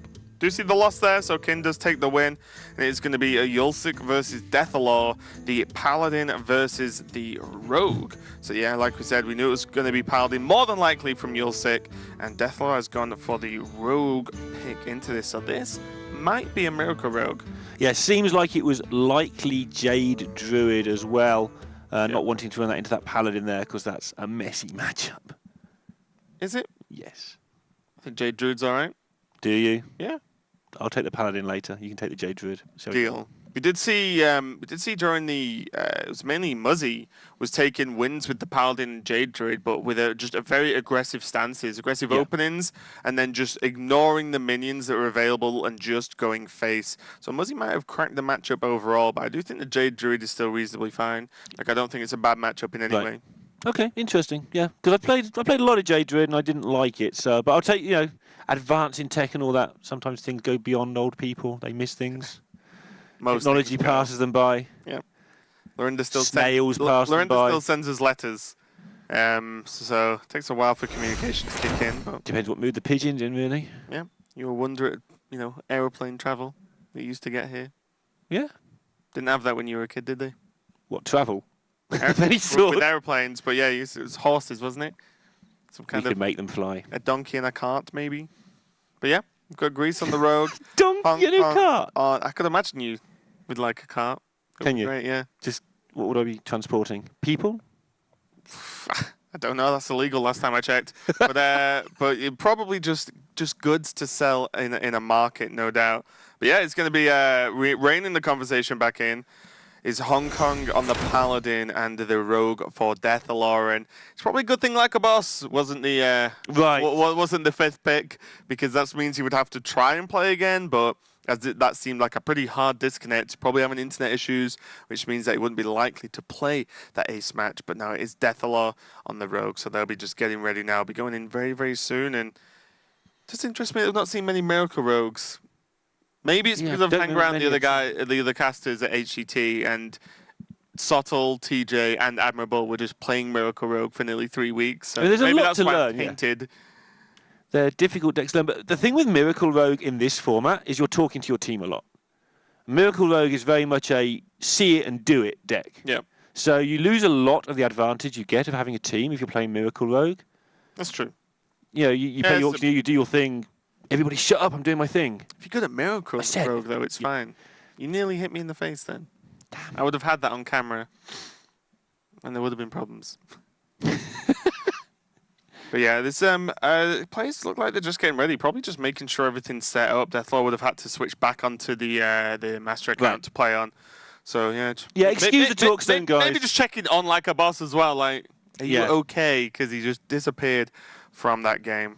Yeah, excuse this bit of talkstone. It's 2-2. They're both 2-2 in the group. The winners go through. The losers probably don't. They've got a chance, but yeah. So we're going to talkstone it until they're ready. Obviously, after disconnecting such an important point, I imagine they're all tiptoeing around, making sure that everything is as perfect as it can be. Yeah, I think they have been informed to say they can play and everything should be okay now. So we should be starting getting into this game. It's going to be the Rogue versus Yulsix Paladin. Deathalore piloting the Rogue for Greece. Maybe even piloting the Rogue for Greece with a team member down and not on communications as well, because we're not sure what the state of Lycabos's internet is going to be. So they might actually end up being 3v4. Sometimes Twitch chat could be right. Wow. Can they? This one time, maybe. Hey, Twitch chat. Yeah, maybe. Yeah, get in the cart. We're off. Lorinda in his car, that's the new one. It looks like Deathlore's actually just nipped to the bathroom, so taking an opportune moment here to create more Hearthstone for you guys, so it's absolutely fantastic. What was the highlights here? Because I'll be honest, with the different time zones we were broadcasting to the last 3 weeks, I missed some HGG. What were the highlights for you for the last few weeks? I think Norway getting through was important. They are a team where all 4 players have just come into their own individually over the last few weeks, and suddenly bringing it all together as a team, watching them scrape through into the playoffs was really exciting for me. Obviously, I mean, it's today you were here, but the Romania story is massive, them coming from nowhere. And we can stop talkstoning. Yep, we are going to enter the game. It's going to be the Quest Road now. Deathlore's back against Yulsix Paladin. A Paladin, we do see Finger, so there's a reasonable amount of aggression in the list. A reasonable Murloc package as well. But I believe this one is all going to be just led by how quickly Deathalore can get this quest going. And with 3 elementals, in theory, in his hand, he might be able to get this quest going pretty rapidly. And this may be a slightly slower build as well from Hong Kong, but it's hard to tell, obviously, because all of these are staple cards. But the more cards you see without too many Murlocs, although we have seen a Finger, the more it might be the slightly slower build. Yeah, well, regardless of build, it's definitely a slow hand now. Yeah. Tyrion, Sunkeeper, not great. Stonehill Defender, okay, but in this matchup, it's less about the early chip damage Rogue actually gets, as opposed to how quickly it gets the quest done. You see Valfins, that is something. But now Firefly, Shadow Step, Ignis Elemental, that's just the quest. If they can get the Ignis Elemental killed off. Sure, Which should be easy enough against a Murloc deck, but need to make sure that's a thing. Sometimes the decks that play Ignis Elemental also play Backstab as well, in case they need that bit of help. Yeah. So they should be okay. Like you say, it is just the quest. If they can kill it off, would be very early indeed. Yeah, and Paladin doesn't really have a way to play around that. They need to play minions to win the game. Whereas there are some decks, like Gunter Mage, for example, you can actually skip turns and not play minions because this deck is so spell heavy, for example. Just a point here, they're considering not playing the quest because if they're going to do the quest with the elementals rather than the Firefly itself, it can actually be cheaper to do it this way and get the minion down, challenge the board, and then get the elementals to do the quest later on. Yep, this Firefly not hitting the quest isn't a big deal at all. They have all the elementals they need ready and waiting. Yeah, so it costs you 1 extra mana, obviously, to redo the Firefly a lot of the time, because you still have to play the second elemental anyway, and it just becomes a bit of a mess. It does give you more 5/5s later, though. That's why they thought about it. Yep, second Valfin Inquisitor is available, so although Hong Kong didn't get off to the quickest start with the opening hand, they have managed to just do something, at least, in the early parts of this game. Yeah, going to develop some kind of board, but it's pretty awful right now for them. Deathlore reasoning everything out loud as he goes now, using every minute of their time. Both sides of the board, really important if your opponents are playing slowly. Yeah, all the pressure is on. They win this, they're through. Easy as that. Greece, very proud Hearthstone country as well, and you know they've got a lot to bring to the table, and I imagine they'll be very, very upset if they didn't make it through. Yeah, indeed. Like I was saying earlier, the whole community is in on this, being provided places to play through testing and such like. Picking up patches, it is still bad when that happens to you, even in Quest Rogue. Even though it's a 5/5 with charge, you'd rather get it for free than get it for 1. Yeah, and it could just be a different card in the hand. I think like so much getting the 1/1 charge for free is nice. It's actually just more key a lot of the time of that card just being a different card in your deck right now. Yep. Like that could be a prep for the quest a little bit later on. It could be another bounce effect. It could be just something that makes this quest get off that little bit quicker. What if they're considering getting the Ignis Elemental out now? Talking of doing things quicker, that means it's got 1 more turn to start damaging itself. Yeah, I think that'll be fine. And again, just a reminder, you don't have to play the quest. If you're not going to complete the quest with these 2 cards anyway, wait until you are challenging this board, but more importantly, going to start getting the damage lumped onto this Ignis Elemental. Yeah, as I said, Paladin just has to play minions, so it's not as if this Ignis is going to go like 3 or 4 turns without dying. Right. It'll just be able to kill itself anyway. All right, Stonehill Defender looking like the play here. Equality is a card we're not going to see for a while. We will see it with some 5/5s later. Could be an accident waiting to happen for Greece if they go too wide after completing a quest. Yeah, the scary thing is, even with board clears, the Rogue actually just has access to almost every single one of its draws is a 5/5. Right. At least 1 5/5, a lot of the time 2 or more. Or a bounce effect, for example. So, like, it means that even when you're low on cards, you can play anything you draw, and that thing is often very, very strong. Yeah, it's just absolutely ridiculous, obviously, when the quest is done, which it could be pretty soon. Yolsik wondering whether to fill in the curve with a 1/7, which he is doing. Other option would just be to take a card that isn't garbage. Yeah. One of the worst Stonehills I've seen in some time. But he'll hold at the fort a little bit. Dark Reaper is available, but not really a card you want to play when you want Ignis Elemental to die. Right, I mean, the Ignis Elemental might die over the course of 3 turns here, just by hitting into things and doing itself 1 damage each time. In which case, the Tar Creeper will buy you some time, and then turn 4 you can go nuts, basically. Feels like they might have to do this. This might be the latest. I've often wondered why quests aren't played this late, but this would be great to actually see it in action, see the quest played on turn 4 or 5, and then just completed and off you go. Yeah. They'll be scared, of course, of Megasaur, They'll be scared. They'll be scared of a lot of things, right? Because Hong Kong haven't done anything over these first 3 turns. They've just developed rubbish. And in general, Hong Kong won't be wanting to develop this. They'll be wanting to develop the biggest attack they can. Greece will be well aware of that fact. Yeah, and here we go. We're just going to not die for a couple of turns. Slowly but surely kill off their own Igneous. And Yolsik might have to just play a Mogasham Warden and have the worst one-attack army ever. Yeah, this is pretty bad.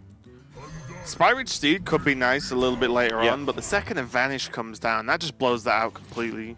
Yeah, it just vanishes it entirely. That's why it's called Vanish, I guess. Ooh. Wow, Hungry Crab, and that changes stuff. Need to consider if they want to risk a Shadow Step on that Crab. It does mean that their quest will be completed slower, but they'll have plenty of outs, and it will just clean this board right up. Yeah, I think you can actually just play the quest this turn, play Crab, then either Hero Power or play the Flame Elemental. Yeah, that makes sense.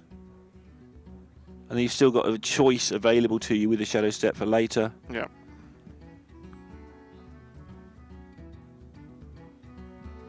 So many options. Just love watching the interactions as the guys are talking there. Deathlord sort of shouting out the occasional thing. Apparently Deathlord's very good at spotting the intricate details in things. It's one of his strengths as a player. Well, he's played long enough. He really has. He's been around from the dawn of Hearthstone time. Yep. Yeah, they're just going to start picking apart this board now. Wow, absolutely nothing for Hong Kong here. I wonder if there's ever a consideration to equality now. Was what? Just equality, kill off the 2 things and leave a 2-1 up and don't do anything. The frustration with that is he doesn't set anything up before Spike Ridge Steed. Yeah, you end up just playing a Tarim onto a board of 1 minion or something equally horrid. It might have to just be Hero Power Pass, which feels terrible as well. What a weird game this has been. Turn 4 quest versus an aggro-ish looking Paladin that hasn't got any aggro. Yep. Or mid-range Paladin anyway, that hasn't got anything. So, from the Greece's side, the quest is on the way. However, that will be pretty much everything. There's an equality in the hand for Hong Kong. If they pick up a Consecration, we could just reset this game multiple times before we find out who's going to get the upper hand. But obviously, as soon as the quest is complete, the Rogue, by default, has the massive advantage because it just has a load of 1-mana 5/5s in its deck. Yeah, exactly. Just the value from any single card that is drawn is absolutely nuts. It's like, Yolsik is going to go for the equality. What this does is actually make the Ignis Elemental harder to kill. Yeah, but it also means it's less urgent that they kill it as well. That's true. Like, they're just sitting here taking their time building up their hand. And to be honest, I think you can just ferryman the engineer here. You can do the quest with the things you've got anyway. And you might have more cards. Well, I was actually wondering whether you ferryman the Flame Elemental. Because the ferryman's more expensive, it gets the minion onto the board. You can't replay them anyway, and what this does is you can play Flame Elemental Ferryman, and then you have the 3 ready. This saves Shadow Step for a charge minion.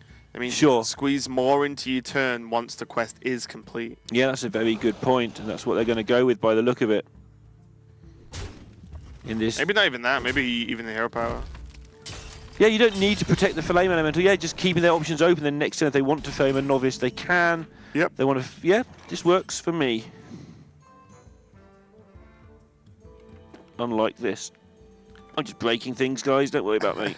So the Stonehill Defender number 2 is an option. There's nothing to Spike Ridge Steed though, which is a problem here for Yolsik. Sunkeeper Tarim actually just buffs the minions instead of anything else. You just carry on, Raven. Well, I don't know why. I'm just wrecking the joint, basically. Great. There we go. Everything's nice and fixed again. Lorinda just wrecking the set. Don't worry about it, everyone. We're safe. You didn't want that set anyway, right? There's another one somewhere. It's in America, but we'll be all right. Oh, okay. All right, back to normal. Sorry for that interruption. You were never normal, Neil. Sorry. Okay, so they defended the ferryman, like we were saying, and absolutely nothing doing here for Hong Kong. No, every single option is actually terrible here. Maybe just Stonehill to see what happens, and then Hero Power, but then that just definitely gets cleaned up. They'll be working out whether they should even Hero Power. But they should just pass. Yeah, I think they should just pass. From what they can see, we can see that the Ignis is going to get procced at some point anyway, or there's going to be enough shadow steps and stuff anyway that it doesn't matter if it gets procced. But from where we're sat, from where they're sat, sure, just pass. Yeah, well now Deathlord can get the quest live. Sorry, he's got the extra bounce. So And he's going to do it the greedy way now because why not have the cards against a Paladin that's obviously got a heavy hand? Are we going to see a pass next turn into Tyrion? I mean, is Tyrion even good in a minute? I mean, it's not bad. Right, so you'd presume, what, 15? At least 2 damage? Sorry, at least 2 damage sources, because you can just dagger it to get the shield off. Yeah, and Deathlord's decided they're going to do the quest with a Novice Engineer, which isn't what they planned at all, but because of Hong Kong's refusal to kill the Elemental, Hong Kong have done so little, which means that Greece have been able to... Just had to quickly beat the rope there, that was funny. So those of you who don't know, if you fully rope one turn, the next turn you take, the rope will instantly begin. So yeah, just see Team Hong Kong like, oh, yeah, best press something. Yeah. So Initial Master is playable.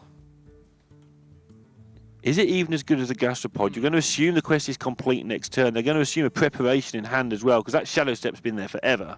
Well, so it smells like a preparation. The Senjin forces the quest to be done, right? Whereas the Gastropod doesn't. Okay, so sure. They're the main differences pre-quest. It's not the Footman then? Probably not. Footman's just worse than the Gastropod. He needs a type, doesn't he? He needs to be like a Silverhand recruit. Would that matter? He needs to be a Silverhand Murloc. Silverhand Murloc. There you go. Isn't that a downside? No. Just gets crabbed. Gets buffed by Megazord though. Not if he gets crabbed first. Gets buffed by War Leader. Gets buffed by... Not if he gets crabbed first. Sure. Silverhand Murloc man. Crabs. Alright, here we go. Novice Engineer, number 3. And number 4. Handful of cards, quest coming on. Handful of cards, deck of 5/5s. And it's looking really good for Greece after some sketchy moments. It really is. This is 15 damage. And next turn, there are 1, 2, 3, 4 charges and a bounce for 5 attacks. That is 25 from hand. Next That's a lot of damage from hand. Regardless of if these minions are cleaned up, that is still going to be lethal next turn. And it looks like Greece are going to find their way into stage 2. They started 0-2. Romania started 0-3. Both teams look like they're going to make it through. Absolutely insane tournament now. Yep, 20 power on board. It can be Tyrion. It can be Stubborn Gastropod with a Spite Ridge Steed. I picked Greece when they were 0-2, by the way. They're one of my. I had 2 picks. The other one was the Philippines. Doesn't count. You can't have 2 picks. So both your picks are gone. That's just because your team's through, you're trying to eliminate the opposition because you're scared. You broke the rules. Scared. You broke the rules. Right, I'll pick a second team. Ukraine. Okay, sure. Right, he's out. He plays for Denmark. Ukraine. Not the Ukraine. Okay, sure. Right, just killing time for a minute here while the inevitable happens and Deathlord takes this down. Well, yeah, sorry. I was wondering if, like, Gastropod into Spite Ridge keeps him alive at all. I don't think it does. Just because there's, what, 1, 2, 3, 4, 5 charges in hand, effectively. Yeah. It's a lot of charges. I mean, yeah. You want to snail your tournament life on it, though. Snail your colours to the mast. It's going to be the final snail in the coffin. My lord. We did all those last week when Snail was playing, so I was prepared. Ugh. All right. The bad puns. And here we go. As long as they don't attack with their face first, Greece are going to take this down and they are going to move into stage 2. Their seeding will be determined, but it won't be number 1 because, as Raven has pointed out, South Korea have won this group and they'll be seeded at the top of their group somewhere. Yeah, but at the moment, I don't think Deathlord and the team care about what the seeding looks like. There was just the high fives, just the happy moments. And there they are, Deathlord and Cebu in the same room together, just playing. They'll be on comms with the rest of the team, of course, but Greece do move on. will be able to go out of their group. So absolutely huge victory for them. Hong Kong not out yet, but in a rough spot after taking that loss to Greece. Yeah, they'll have to wait and see other results go their way, and I think it needs to be a lot of them at the very least. Yeah.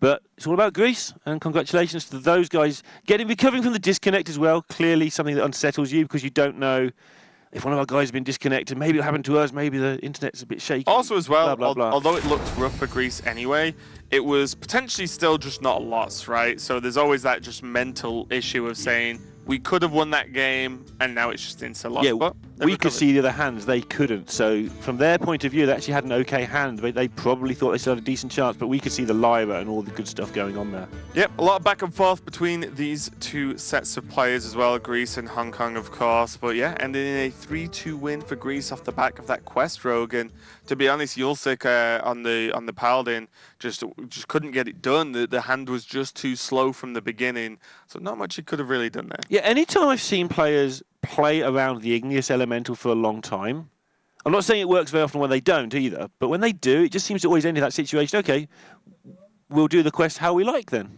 Yeah, I mean, you just give Rogue more and more time, and time is exactly what Rogue wants. I believe we've got Deathalor ready for some words after that victory. Deathalor and Sibo, of course, next year. Congratulations on the win. I believe that does put you through into stage number 2. How does it feel after a bit of a rough opening for Greece? You can hear us, right? Yes. Did you hear my question? Yes, absolutely. Oh, okay, good. Go on. Okay, so we're incredibly happy, obviously, because we were like 0-2 behind at the beginning. So the chances were very slim. But, I mean, the guys were very sad after our second defeat because we made some questionable plays in that game as well. And after that series, we talked. I tried to encourage the whole team. And we told each other that we can still make it. We have to play the best. And this is what we did. We tried to win 3 times in a row. And sometimes you manage to do it. I want to ask you personally, how does it feel for you to win this? Because you've been around Hearthstone a very long time, had a few top 8s, top 16s, but is this your biggest achievement so far to get through this? This is incredibly hard to rate because it's a team tournament, so I can't compare it to personal achievements.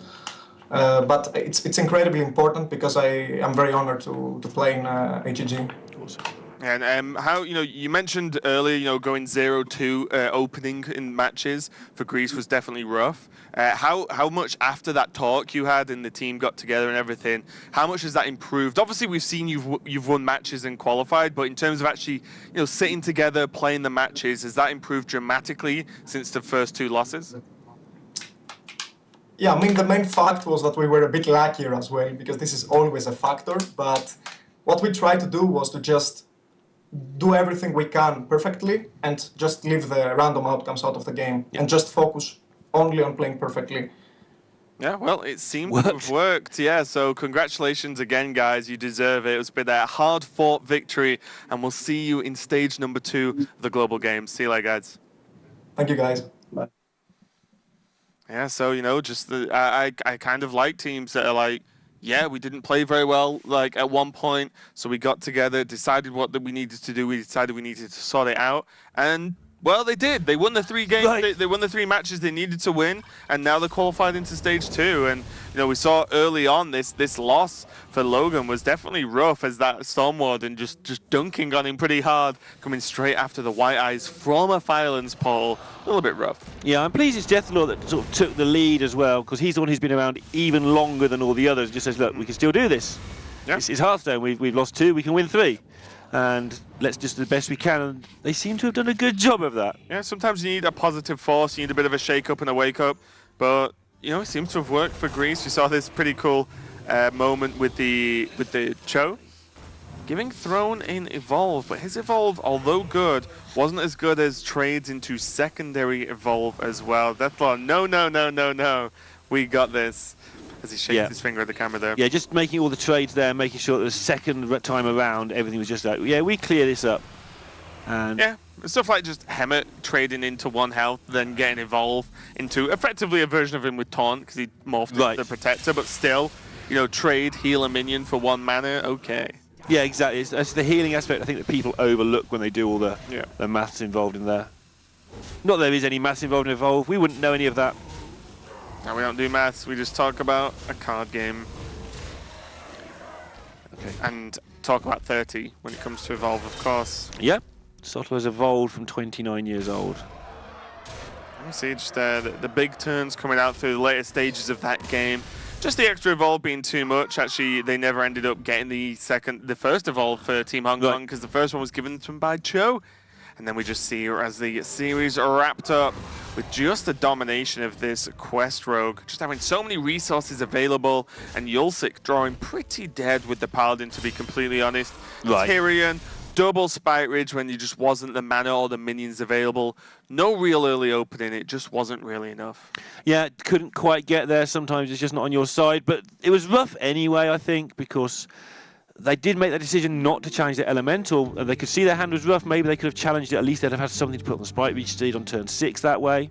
Who knows how that would have turned out, but probably badly, as we see this incredibly close group. Yep, Greece moving up to 2 under South Korea with their 3-2 score. Hungary 2-2, still got game to play. And then Hong Kong 2-3 with an 11-11 record. So a lot of eyes are going to be going towards Hungary now as they go into when they go into their next game will really shape that third place more than anything else. Yeah, Portugal plays Slovakia tomorrow. That's actually important as well. If Slovakia lose, then they will be out of the running.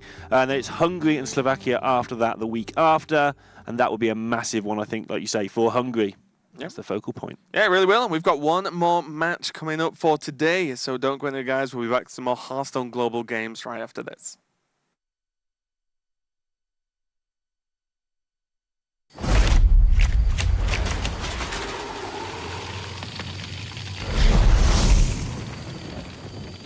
We're almost there. Quiet down, everyone. This is not like any of our previous expeditions. This will be far more ambitious. We're stepping into a land of primordial wonder. Infused with astonishing elemental energies. The plant life here holds very unusual properties. So don't touch anything.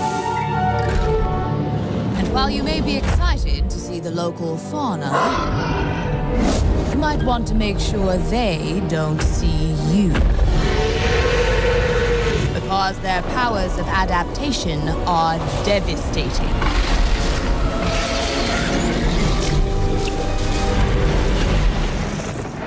Make no mistake, we will be tested at every turn. But if we stay on our guard, we might just survive. Now then, are you ready? Then let's journey into Ongoro Crater.